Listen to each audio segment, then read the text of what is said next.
Bonjour et bienvenue au message lumière de la famille Myriam.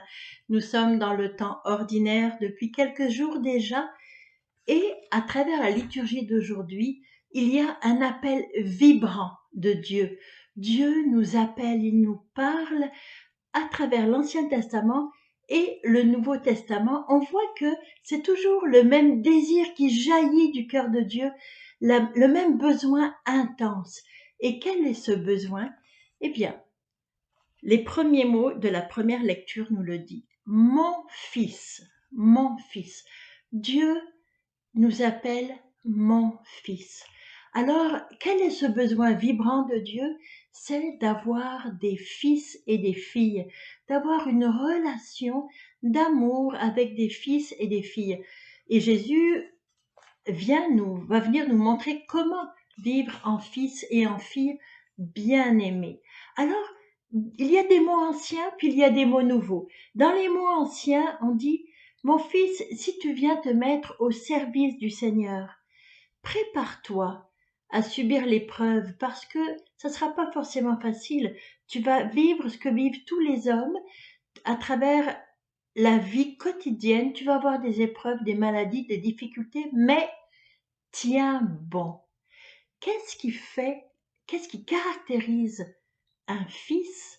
Ce qui caractérise le fils, c'est celui qui a un cœur droit et qui s'attache au Seigneur, qui lui fait confiance. En clair, c'est attache-toi au Seigneur car il ne t'abandonne pas. Tout ce qui arrive, accepte-le. Sois patient parce que ton Dieu t'aime. Ton Dieu marchera avec toi. Il viendra à ton secours. Fais-lui confiance. Il viendra certainement à ton secours. Alors toute la première lecture, c'est un plaidoyer pour que nous puissions faire confiance à notre Père, quels que soient les événements, quelles que soient les difficultés, quelles que soient les peurs. Un plaidoyer pour une vie de confiance. Et c'est de cela que nous avons à témoigner au monde, une vie de confiance. Et là, Jésus va nous dire, comme le Père m'a aimé, moi aussi je vous ai aimé. Alors, tout part de là. Tout part de l'amour du Père pour le Fils. Et le Fils nous aime de la même manière. Alors, c'est ce que nous sommes appelés à vivre. C'est quoi la vie filiale? C'est d'abord d'être aimé d'un Père qui est Dieu, d'être aimé d'un Dieu qui est Père. C'est là que ça se situe. Notre vie se situe dans un amour infini qui se donne à temps et à contre-temps.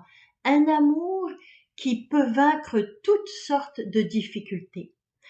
Alors, Jésus nous dit, c'est ça, la vie filiale.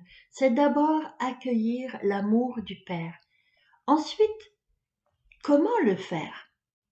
Eh bien, il nous dit, gardez mes commandements. Vous demeurerez dans mon amour si vous gardez mes commandements, exactement comme moi, Jésus, j'ai gardé les commandements de mon Père. Alors Jésus ne nous donne pas des règlements, il nous donne une vie à vivre, un style de vie, une manière de vivre qui l'a rendu profondément heureux, qui l'a comblé, qui l'a amené jusqu'à la vie éternelle, et c'est ça qu'il nous propose. Il nous propose d'être comblés de la même manière, il nous propose d'avoir accès à cette vie éternelle. Et c'est comme ça que nous demeurons dans l'amour. Rappelle-toi, comme il a dit, hein, quand on vient lui dire, ta mère et tes frères viennent te chercher, et il dit, ma mère et mes frères, ma famille, ce sont ceux qui font la volonté de mon Père. Donc ceux qui demeurent dans mon amour, ceux qui demeurent dans les commandements de mon Père. Et c'est quoi le commandement du Père? Aimez-vous les uns les autres. Le commandement du Père, c'est aussi le commandement du Fils. Aimez-vous les uns les autres, pas n'importe comment. Comme je vous ai aimé, comme le Père m'a aimé. Donc, ce n'est pas de mes propres forces que j'aime, ce n'est pas de mon propre amour.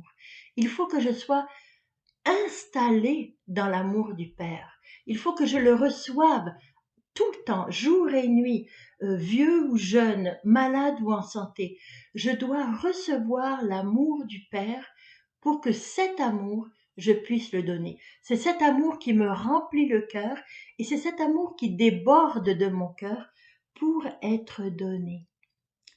Puis là, Jésus continue en nous disant, lorsque vous vivez comme cela, vous n'êtes plus des serviteurs. Tu te rappelles qu'au début, dans la première lecture, on dit, si tu viens te mettre au service du Seigneur. Mais là, Jésus nous dit, tu n'es plus au service, tu n'es plus un serviteur, tu es mon ami, tu es mon frère, tu es ma propre chair et mon propre sang. Je fais alliance avec toi. Parce que le serviteur ne sait pas ce que fait le maître. Mais toi, je te dis tout ce que le Père m'a dit. Ce qui veut dire que cette intimité, cette relation qu'il y a entre le Père et le Fils, entre Dieu Père, Providence et Jésus, cette relation, il nous la partage.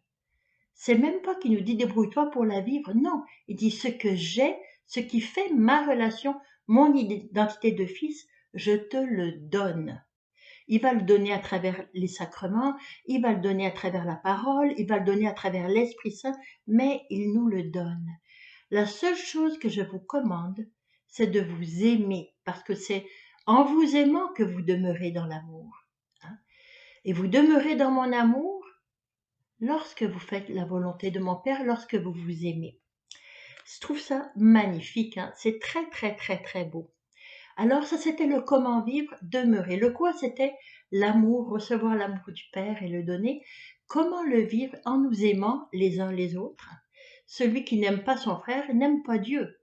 Celui qui n'est pas capable d'aimer son frère, c'est parce qu'il n'a pas encore assez accueilli, connu, été transformé par l'amour du Père.